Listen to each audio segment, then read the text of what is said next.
Hello विद्यार्थियों, आप सभी को मेरा नमस्कार। आप सभी का मोस्ट वेलकम आपके अपने यूट्यूब चैनल आर्ट गंगा में।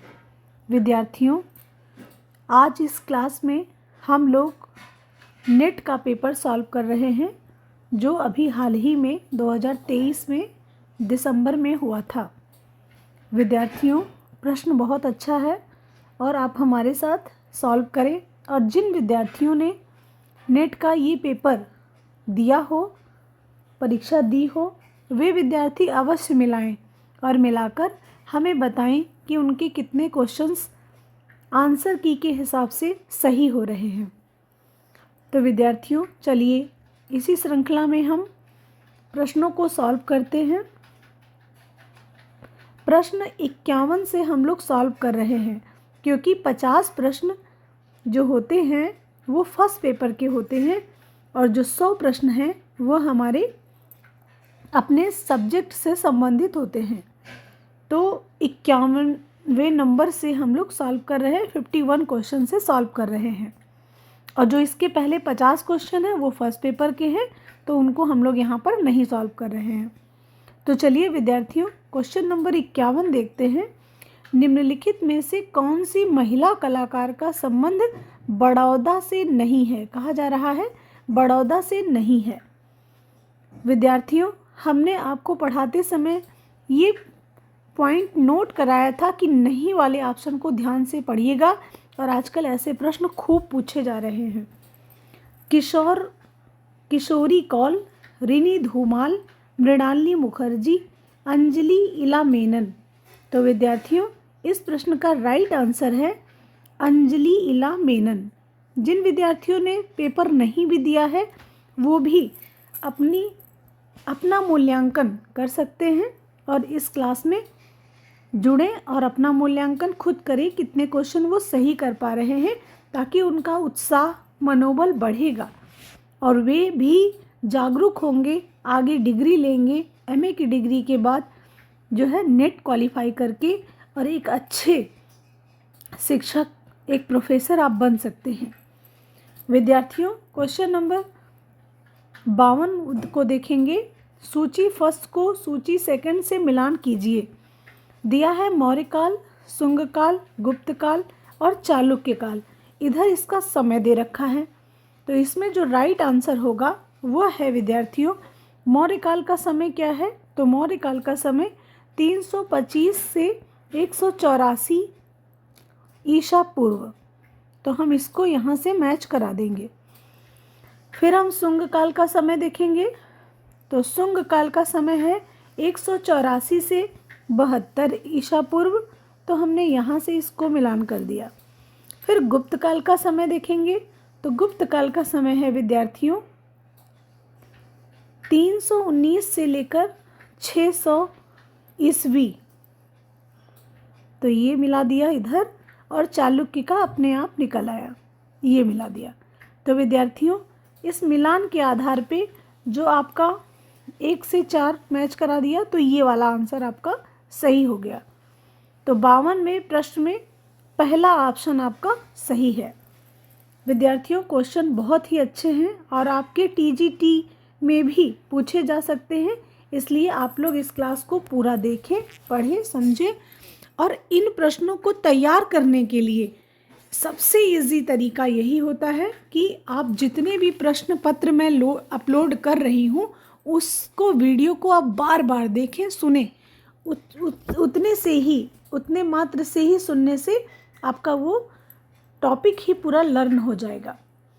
अगला प्रश्न है 53वां क्वेश्चन है। निम्नलिखित में से दृश्य संप्रेषण में कौन कौन सम्मिलित है? कह रहा है प्रश्न कि कौन सी कला हमें दिखाई देती है। बस यही एक नॉर्मली प्रश्न है विद्यार्थियों। तो जो संकेत होते हैं वे भी हमें दिखाई देते हैं। हमारी कला संकेतात्मक है, हमारी कला प्रतीकात्मक है, और जो टाइपोग्राफी मुद्रण कला होती है वो भी हमें दिखाई ही देती है, और संगीत कला हमें दिखाई नहीं देती है। तो दृश्य कला के अंतर्गत ये कला नहीं आती है, ये श्रव्य कला के अंतर्गत आती है। तो आप सभी को पता है संकेत और प्रतीक और टाइपोग्राफी यहाँ पर राइट आंसर होगा। तो ए भी सही है, बी भी सही है, डी भी सही है। अब हम देख लेंगे ए बी डी कहाँ है, तो तीसरे ऑप्शन में ए बी डी है। तो ये वाला ऑप्शन आपका 53 क्वेश्चन नंबर का तीसरा ऑप्शन सही हो जाएगा। अगला प्रश्न है विद्यार्थियों 54वां प्रश्न देखते हैं। 54 क्वेश्चन नंबर, सूची फर्स्ट को सूची सेकंड से मिलान करें। विद्यार्थियों इसमें आपको कह रहा है कर्निंग, लीडिंग, लेनियन या पीका, तो इनको यहाँ से मिलान करना है। तो पहले का जो कर्निंग है विद्यार्थियों, उसको हमने कहा था कि दो अक्षरों के बीच का स्थान कर्निंग कहलाता है। तो दो अक्षरों के बीच की दूरी क्या हो गई, कर्निंग हो गई। तो हमने इसको यहाँ से मिलान कर दिया। अब हम देखते हैं दूसरा ऑप्शन कह रहा है लीडिंग। लीडिंग को हमने कहा था लाइनों के बीच की दूरी। तो विद्यार्थियों लाइन ये लिखा हुआ है ना, तो लाइनों के बीच की दूरी लीडिंग हो गई। इसको हमने 4 से मैच करा दिया। और फिर लेनियल, लेनियल क्या है विद्यार्थियों, तो लेनियल को हमने बताया था आपको कि ये आघात वाले अक्षर होते हैं, समान आघात स्ट्रोक्स वाले अक्षर होते हैं लेनियल। जैसे हम लोग कैलियोग्राफी में लिखते हैं ना, वही चीज़ है ये लेनियल। अब हमने यहाँ पे इसको समान आघात वाले अक्षरों को मिला दिया। और पीका हमने कहा है कि ये रेखा मापने की इकाई है पीका। तो टाइपोग्राफी में लंबाई की माप की इकाई पीका कहलाएगी। तो यहाँ हमने पीका इसको यहाँ से मैच करा दिया। तो इस मैच के आधार पे आपका जो राइट आंसर हुआ विद्यार्थियों वो तीसरा हुआ। ठीक, आगे बढ़ते हैं क्वेश्चन नंबर 55। 55 क्वेश्चन नंबर में देखते हैं विद्यार्थियों, सूची फर्स्ट को सूची सेकंड से मिलान करें।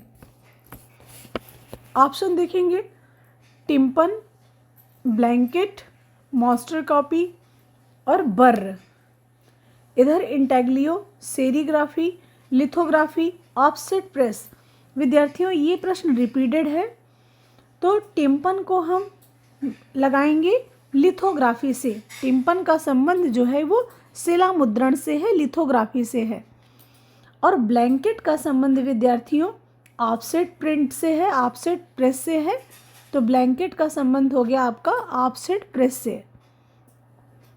और विद्यार्थियों मास्टर कॉपी जो है वो सेरीग्राफी में निकलती है। तो मास्टर कॉपी का संबंध सेरीग्राफी से हो गया। और बर्र जो है वो इंटेग्लियो, धातु से इसका संबंध होता है, तो यहाँ पर इंटेग्लियो कर दिया। तो इस हिसाब से आपका जो राइट आंसर हुआ वो क्या हो गया, तीसरा। तो क्वेश्चन नंबर 55 का तीसरा ऑप्शन आपका सही है। इन प्रश्नों को आगे आने वाली परीक्षाओं के लिए बिल्कुल तैयार कर डालें, रट डालें, एक एक लाइन से रट जाइएगा। क्वेश्चन नंबर 56 देखिएगा, दी विस्टा निम्नलिखित में से किस कलाकार का ड्राई पॉइंट है। जहाँ ड्राई पॉइंट आ जाए, रेम्ब्रा, ड्राई पॉइंट एचिंग में कार्य करने वाले रेम्ब्रा। तो ये दी विस्टा रेम्ब्रा का चित्र है और ये ड्राई पॉइंट माध्यम में बना है। और दी विस्टा बहुत इंपॉर्टेंट चित्र है, ये पूछा भी जा सकता है, इसका चित्र भी देकर प्रश्न पूछा जा सकता है। अगला प्रश्न है विद्यार्थियों क्वेश्चन नंबर 57 देखिएगा, कांस्य ढलाई प्रक्रिया के कालक्रम का चयन कीजिए। कांस्य ढलाई मतलब कांसे की जो ढलाई की जाती है उसका सही सीक्वेंस क्या है, यही पूछा गया है। इसमें spring and waiting arrangements, patination, dewaxing, modelling या वैक्सिंग। तो विद्यार्थियों सबसे पहले मॉडलिंग आती है, तो मॉडलिंग डी पर है। तो मॉडलिंग में ये वाला ऑप्शन कट गया, ये वाला ऑप्शन कट गया। अब हम देखेंगे पहला ऑप्शन भी सही हो सकता है, दूसरा ऑप्शन भी सही हो सकता है। तो मॉडलिंग एक पहली प्रक्रिया है जो कि धातु ढलाई में सबसे पहला मॉडल तैयार किया जाता है। इसके बाद में विद्यार्थियों मॉडलिंग प्रक्रिया के साथ साथ वैक्सिंग होती है। वैक्स जो है, मोम जो है पिघलाकर उसमें डाल दिया जाता है। तो डी के बाद ई वाला ऑप्शन आपका सही हो गया। अब हम देख लें यहाँ पर डी के बाद ई कहाँ पर सही हो रहा है, तो पहले में सही हो रहा है, इसलिए हमारा राइट आंसर ये होगा। फिर हम देखेंगे मॉडलिंग पहले हो गया, मॉडलिंग पहले की जाएगी, फिर वैक्सिंग की जाएगी। वैक्सिंग मतलब मोम को पिघलाकर उस मॉडल में डाला जाएगा। फिर हमारी प्रक्रिया आएगी अरेंजमेंट्स की। इसके बाद में उसी मोम को अरेंजमेंट किया जाएगा, तो ये हो गया। और फिर आपका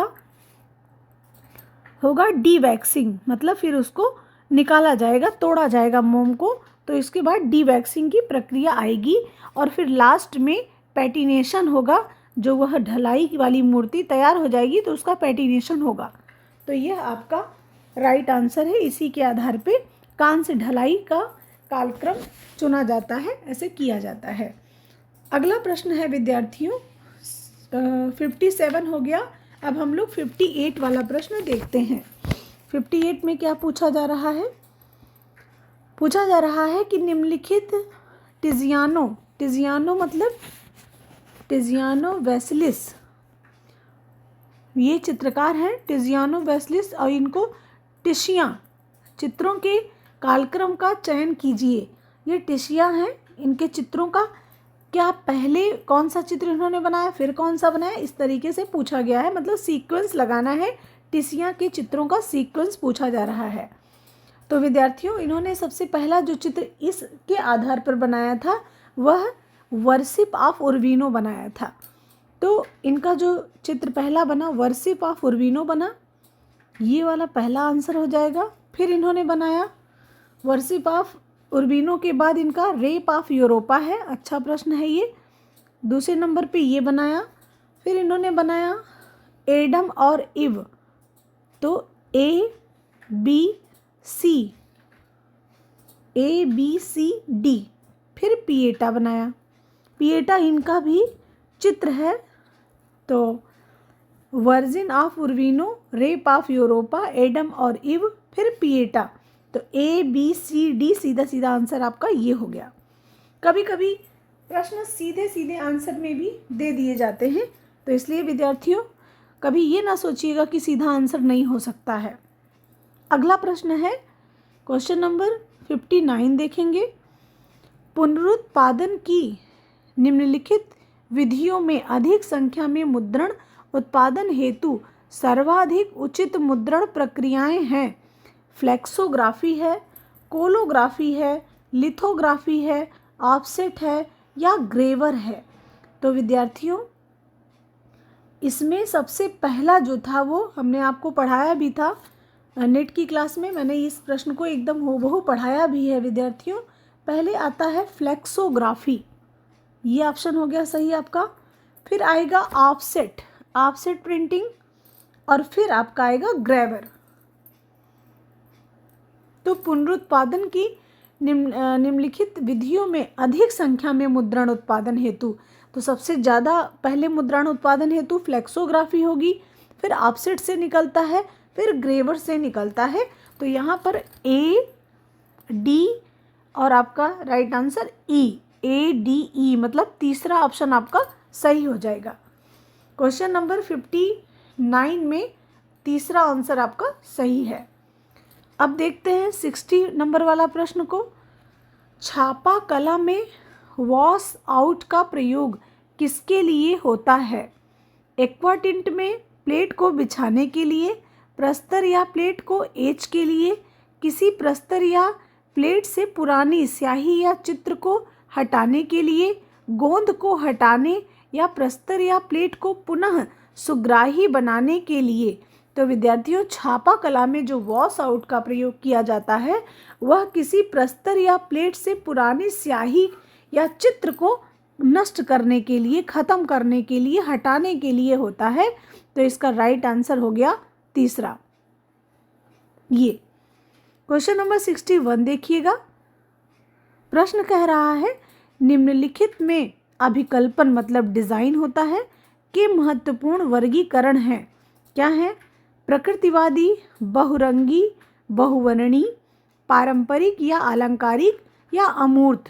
तो विद्यार्थियों, इसमें पहले तो प्रकृतिवादी होता है, तो ये वाला ऑप्शन आपका सही हो गया।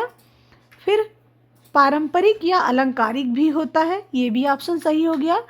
और ये अमूर्त भी होता है।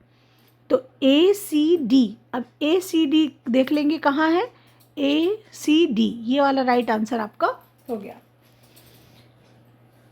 आगे बढ़ते हैं और विद्यार्थियों क्वेश्चन नंबर 63 को देखते हैं, सॉरी 62 देखते हैं, 61 हो गया, 62 वाला क्वेश्चन नंबर देखते हैं।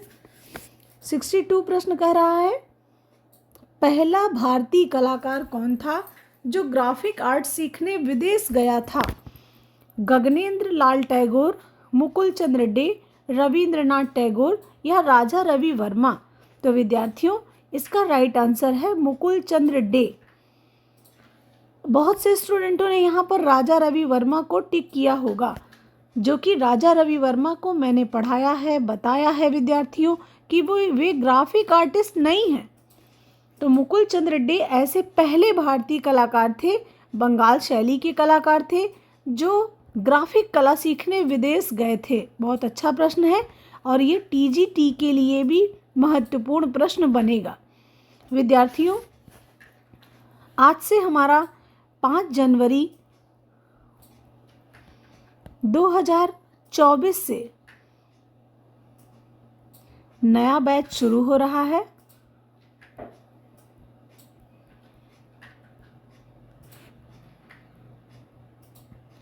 इस बैच को ज़रूर ज्वाइन करिएगा।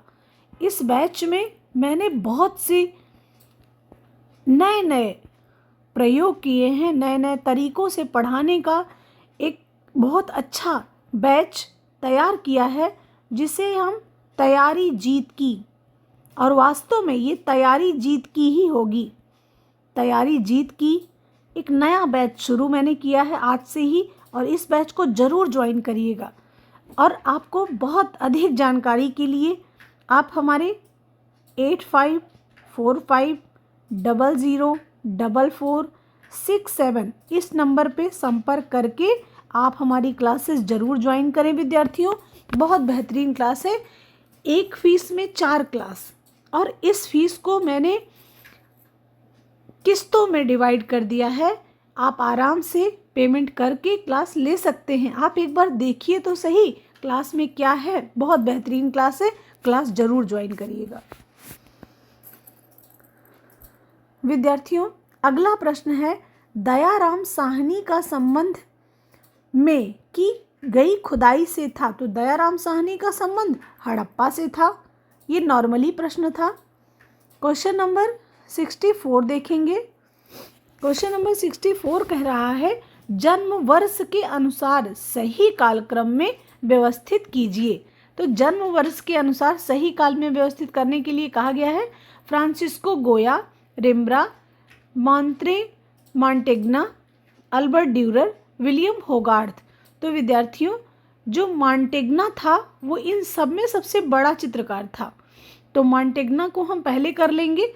तो मॉन्टेग्ना सी पे आ रहा है, तो सी वाला ऑप्शन देख लेंगे, ये वाला आपका सही हो जाएगा। अब मॉन्टेग्ना के बाद कौन आया? अल्बर्ट ड्यूरर, फिर इसके बाद में रिम्ब्रा, फिर इसके बाद में विलियम होगार्थ, और फिर फ्रांसिस्को गोया। फ्रांसिस्को गोया इन सब में सबसे छोटा कलाकार था। अगला प्रश्न है विद्यार्थियों,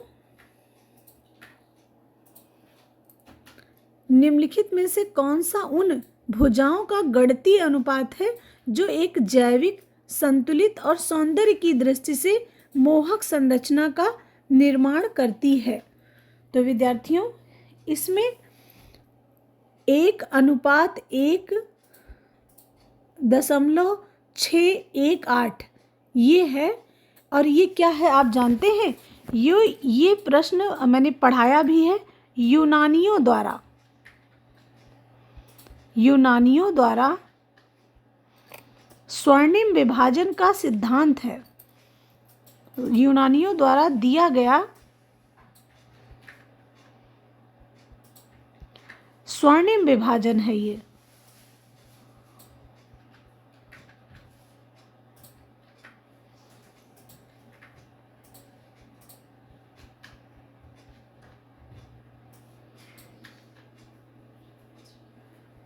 का सिद्धांत है। इस बार इन्होंने पूरा सिद्धांत को अनुपात में, पॉइंट्स में वर्णित कर दिया है। बहुत अच्छा प्रश्न है और ये टीजीटी के लिए भी इम्पॉर्टेंट होगा। इस बार की क्लास में मैंने इन सभी प्रश्न पत्रों को बहुत ही संतुलित करके सॉल्व करने का प्रयास कराया है विद्यार्थियों। एक क्लास में 4 क्लासेस को डिवाइड कर रखा है, बहुत बेहतरीन क्लासेस हैं और एक ही फीस में 4 क्लास हैं आपके लिए। इस क्लास को ज़रूर ज्वाइन करिएगा, बहुत बेहतरीन क्लास है, क्योंकि आपके भविष्य से बढ़कर कुछ नहीं है, आपके भविष्य से बढ़कर फीस नहीं होती है। अगला प्रश्न देखेंगे, आनंद मंगल पुस्तक जिसमें रामचंद्र राय द्वारा उकेरित चित्र था, किस वर्ष प्रकाशित हुआ था? तो विद्यार्थियों 1816 ईस्वी में यह प्रकाशित हुआ था और ये सबके लिए नया प्रश्न होगा। मेरे लिए भी नया प्रश्न है, आपके लिए भी नया प्रश्न ही होगा। क्वेश्चन नंबर 67 देखेंगे विद्यार्थियों। चल टाइप से मुद्रण प्रौद्योगिकी के विकास के संदर्भ में निम्नलिखित में से कौन से कथन संगत नहीं है? नहीं की बात कर रहा है।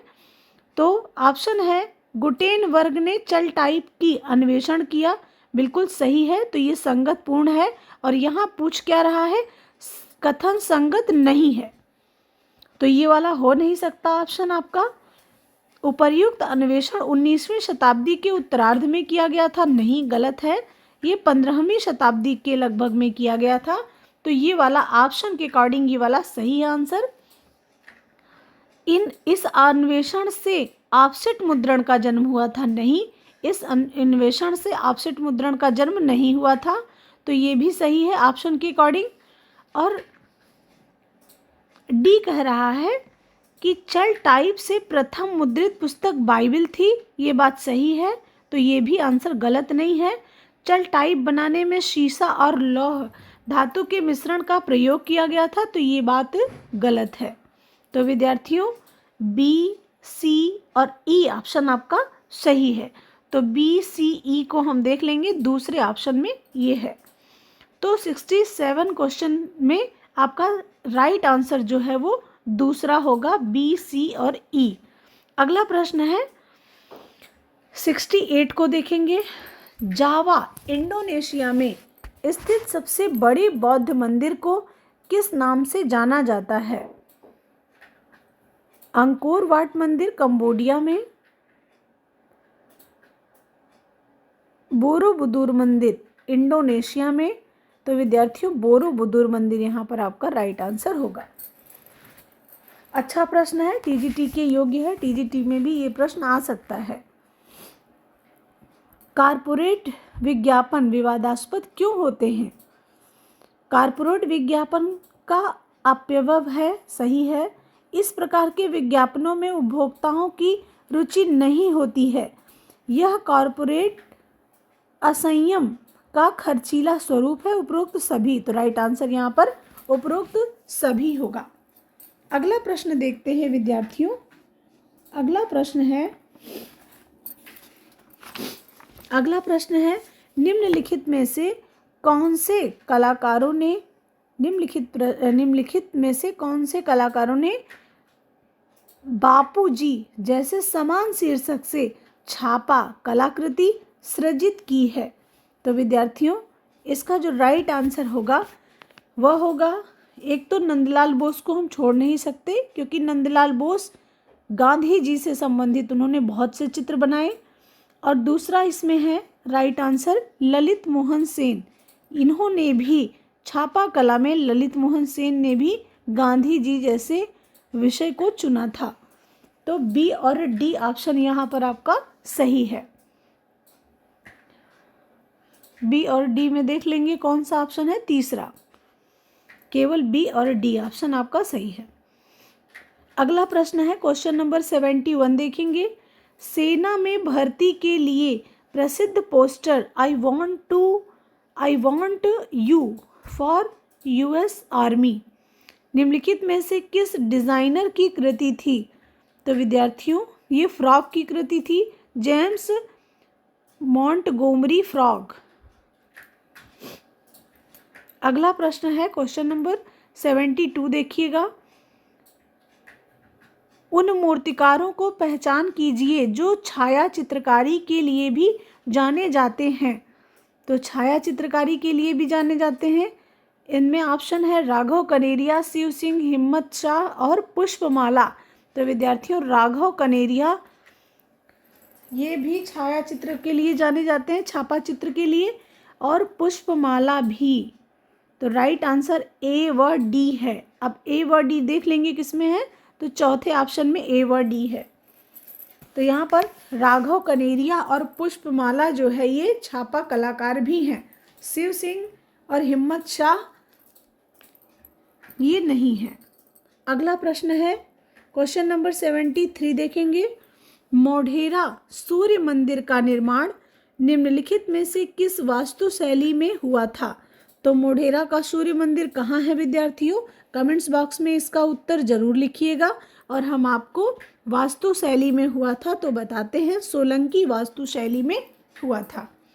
आपको आंसर देना है, मोढेरा का सूर्य मंदिर कहाँ है। अच्छा प्रश्न है और बार बार यह प्रश्न पूछा भी जा रहा है। अगला प्रश्न है क्वेश्चन नंबर 74, देखिए। बड़ौदा में स्थापित प्रसिद्ध मूर्ति अबैकस के शिल्पी कौन थे? मतलब अबैकस एक मूर्ति है, उसकी मूर्तिकार कौन है, यही प्रश्न पूछा जा रहा है। ऑप्शन है महेंद्र पांड्या, ऑप्शन है शंखो चौधरी, ऑप्शन है बलबीर सिंह कट, ऑप्शन है नागजी पटेल। तो विद्यार्थियों, बड़ोदरा में स्थापित प्रसिद्ध मूर्ति अबैकस की मूर्तिकार कौन है? नागजी पटेल। अगला प्रश्न है विद्यार्थियों, सूची फर्स्ट को सूची सेकंड से मिलान कीजिए। प्रश्न कह रहा है कि कौन सा स्कूल या वाद किस सन में आया था? तो विद्यार्थियों, घनवाद का जो जन्म हुआ वह कब हुआ है? वह हुआ 1907 में। तो घनवाद को 1907 में मिलान कर देंगे। और सैलोन दे रिफ्यूजे ये कब आया था? तो ये आया था 1863 में। इसको चौथे से मिलान कर देंगे। और वैन गॉग, ये वैन गॉग है विद्यार्थियों, यह इनका जन्म पूछा जा रहा होगा यहाँ पे। तो इनका 1853 में है और दादावाद आया 1916 में। तो ये मिलान हो गया। अब ऑप्शन के अकॉर्डिंग देखेंगे, ए का 2 से मिलान कर दिया तो राइट आंसर यहाँ पर क्या हो गया? ए का 2 से, ये दूसरा राइट आंसर आपका हो गया। क्वेश्चन नंबर 76 देखेंगे विद्यार्थियों। अच्छे प्रश्न हैं, प्रश्नों को ध्यान से पढ़ें और बार बार वीडियो को सुनें और देखें ताकि आपके 100 प्रश्न सुनने मात्र से ही तैयार हो जाएंगे। एक किसी सज्जन ने कमेंट्स लिखा है कि मेरे टेस्ट में बहुत से क्वेश्चन गलत हो जाते हैं, उसके लिए हमें क्या करना चाहिए? तो विद्यार्थियों, उसके लिए आपको एक ही काम करना है, बार बार रिवीजन करिए। रिवीजन ही इसका अच्छा उपाय हो सकता है। जब आप बार बार रिवीजन करते हैं विद्यार्थियों, तो आपको वे चीज़ें आपके दिमाग में सेटअप हो जाती हैं और आपको कंठस्थ हो जाती हैं और वे प्रश्न आपके कभी गलत नहीं होते हैं। और रिवीजन करने के साथ साथ आप प्रश्नों के प्रैक्टिस जरूर करें विद्यार्थियों, क्योंकि जब आप प्रश्नों के प्रैक्टिस करते हैं तो उसमें जो प्रश्न आपके गलत होते हैं ना, वो दोबारा कभी गलत नहीं होते हैं। तो इसके लिए आपको अच्छे प्रैक्टिस सेट की आवश्यकता है और आप अच्छे प्रैक्टिस सेट आप खुद बना सकते हैं। और अगर नहीं बना सकते हैं तो हमारी क्लासेस में प्रैक्टिस सेट, मॉडल पेपर सब कुछ उपलब्ध है और आप हमारी क्लास ज्वाइन करें और देखें विद्यार्थियों और पढ़ें, जिससे आप इस परीक्षा में सफलता हासिल कर सकें। क्योंकि ये वाला समय जो चल रहा है, यही हमें लगता है कि लास्ट परीक्षा का पैटर्न आपके लिए साबित होगा, क्योंकि आगे आने वाले समय में योग्यता में चेंजेस हो जाएंगे और पता नहीं क्या क्या योग्यता में लगा दिया जाए। तो ये बहुत ही सुनहरा अवसर है और इस अवसर को जाने ना दें। आप क्लास को ज्वाइन करें, पढ़ें और आप हमारे ऊपर भरोसा रखें। हम स्टूडेंट को वही पढ़ाते हैं, उतना ही समझाने का प्रयास करते हैं जहाँ से उनको लाभ हो सके, वे सफल हो सके। बहुत ज़्यादा पढ़ने से भी कभी कभी आपने देखा होगा बहुत से स्टूडेंटों के पास ज्ञान तो बहुत है लेकिन सिलेक्शन नहीं ले पाए। उसका यही कारण है ब्रॉड सिलेबस को कर देना। आप सिलेबस को कम ही रखें, बहुत ज़्यादा सिलेबस बढ़ाने की आवश्यकता नहीं है, लेकिन आप उन चीज़ों पर ज़्यादा फोकस करें जहाँ से हमें लाभ हो, जहाँ से हमें प्रश्न मिल रहे हैं। अगला प्रश्न देखेंगे विद्यार्थियों, 76 क्वेश्चन नंबर। उन छापा चित्रकारों की पहचान कीजिए जो कांस्य कार्य के लिए भी जाने जाते हैं। तो विद्यार्थियों ऑप्शन है सनतकर, एल.एम. सेन, लक्ष्मा गौड़ और सोमनाथ होरे। तो विद्यार्थियों लक्ष्मा गौड़ भी कांस्य कार्य के लिए जाने जाते हैं, कांस्य में कार्य करने के लिए, और सोमनाथ होरे तो ही हैं। तो राइट आंसर आपका हो गया सी और डी। अब हम देख लेंगे सी और डी कहाँ पे है। तो सी और डी ये वाला आपका राइट आंसर हो गया। अगला प्रश्न है क्वेश्चन नंबर 77 देखेंगे। त्रिवर्षीय भारतीय अंतर्राष्ट्रीय समारोह का शुभारंभ किस वर्ष हुआ था। प्रश्न बार बार आ चुका है, रिपीटेड प्रश्न है, त्रिनाले की बात कर रहा है। इसका शुरुआत भारत में 1968 ईस्वी में हुआ था। बहुत अच्छा प्रश्न है और कई बार पूछा जा चुका है। मैंने 1000 बार आपको कहा है विद्यार्थियों, समझाने का प्रयास किया है, क्योंकि मैं खुद इन परीक्षाओं से गुजर चुकी हूँ, तो मुझे पता है कि रिपीटेड प्रश्नों का हमारे पेपर में बहुत ही महत्वपूर्ण रोल रहता है।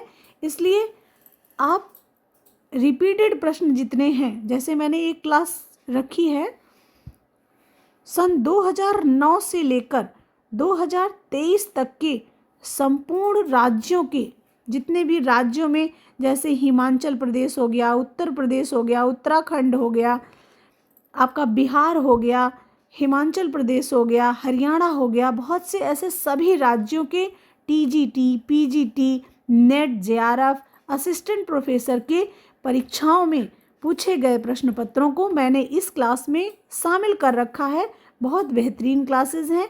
नए बैच में ये भी सुविधा उपलब्ध है और मॉडल पेपर हैं जहां से आपको अच्छे प्रश्नों के उत्तर मिल सकते हैं, और आपका टेस्ट सीरीज़ है विद्यार्थियों, और कंप्लीट कोर्स जो कि 0 लेवल से लेकर विद्यार्थियों 0 से शुरुआत करेंगे और शिखर तक पहुंचाने का कार्य करेंगे। आप ये क्लास बिल्कुल भी लेना ना भूलें, ज़रूर इस क्लास को ज्वाइन करें। इस क्लास को ज्वाइन करने के लिए आप हमारे दिए गए नंबर पे 8545004467 इस नंबर पे संपर्क करें और क्लास ज़रूर ज्वाइन करें। देर ना करिएगा, और 5 जनवरी से ही क्लासेस स्टार्ट हो रही हैं, नया बैच है, तो आपको बहुत अच्छे से समझ में भी आएगा।